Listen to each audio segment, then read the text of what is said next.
Um, what should I get? Oh, here's a bunch of people around the meeting already. Well, let's jump on.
All right, everybody. I'm Christina Sorrento. I'm the Chief of the Intake and Regulatory Coordination Division, and this is the DRC meeting for Roy Rogers.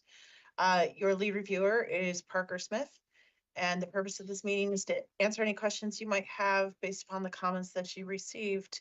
Parker will highlight any of the major items and then turn it over to the applicant for any questions. This meeting is being live streamed and recorded. Go ahead, Parker.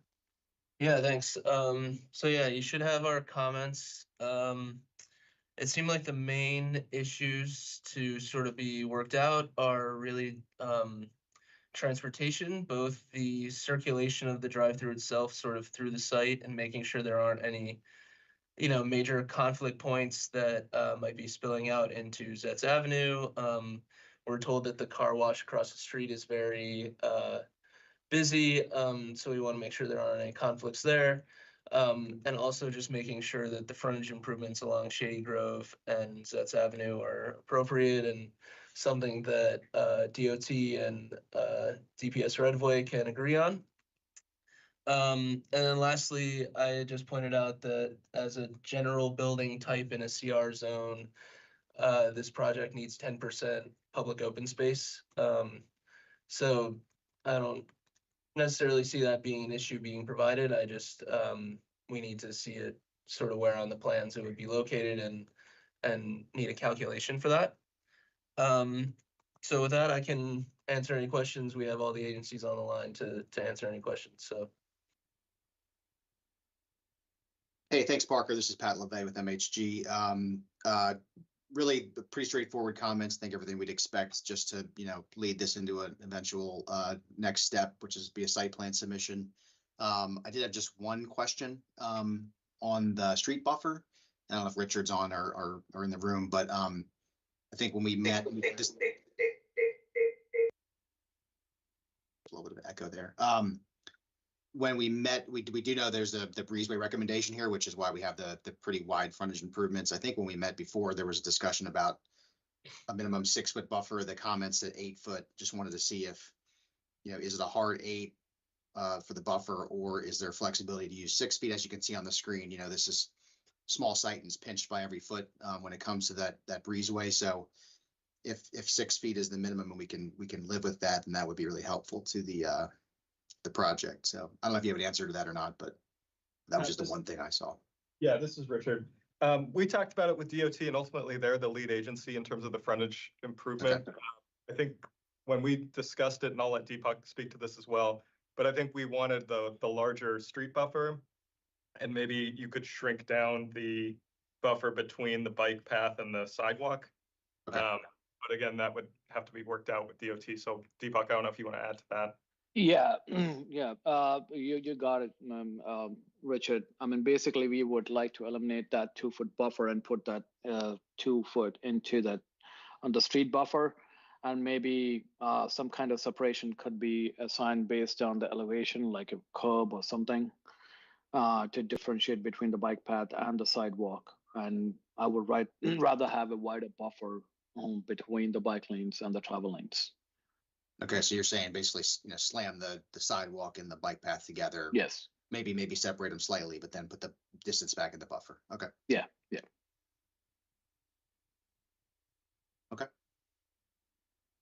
That's all I had on mine. I don't know if anybody from our team, anybody else has comments or questions, but that was really just the one clarification that I needed.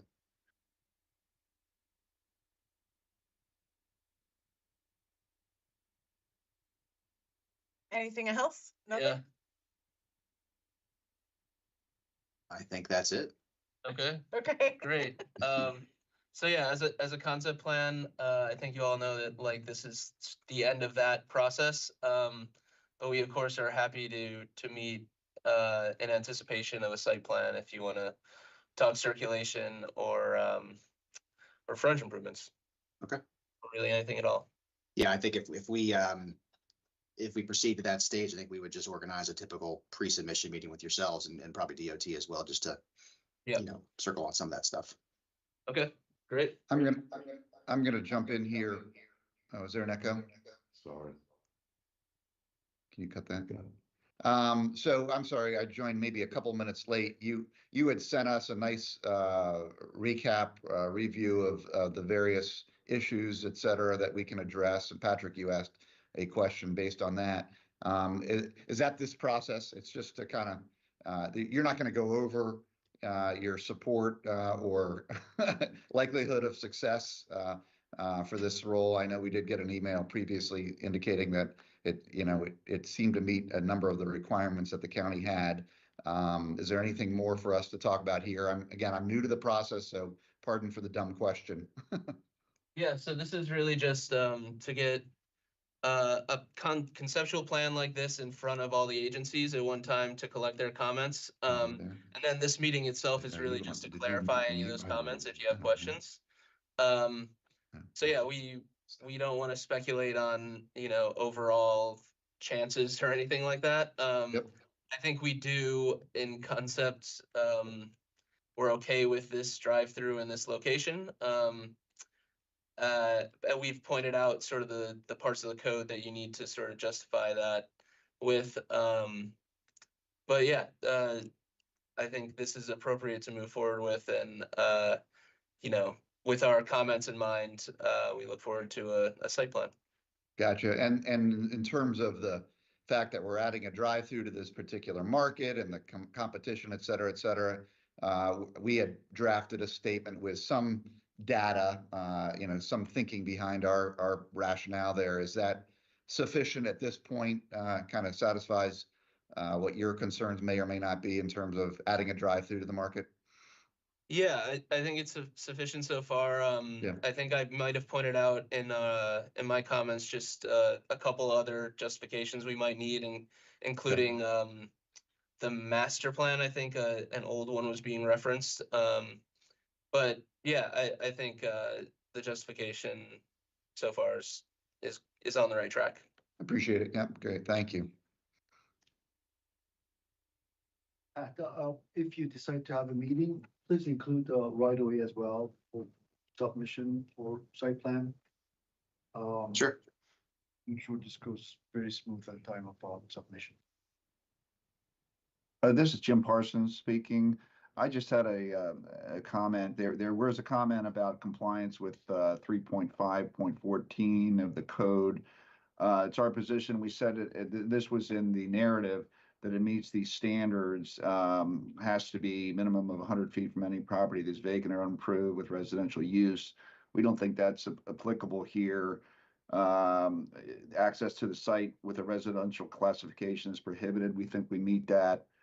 And the drive through service window or queuing area located between the street and the front of the main wall of the main building is prohibited. That's not an issue for us. And then we are providing the 3-foot high wall or fence that's required by section small Roman numeral 4 in that section. So we think it meets all of the standards for the limited use. So it just has to have site plan approval. I just want to make sure that everyone's on the same page there. Yeah, that's understood. I was more so flagging that just to make sure that we sort of stay in compliance with that chapter, and that, you know, if circulation needs to change, that we don't change, you know, the parts of that section that are sort of requiring this building to be located where it is. Very good. Just want to make sure. Thank you.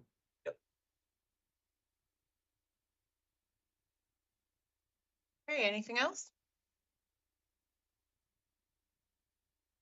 Okay, All right, thank you, everybody. thanks. Well, thank you so much for Thank you. your time and attention to this. We appreciate it.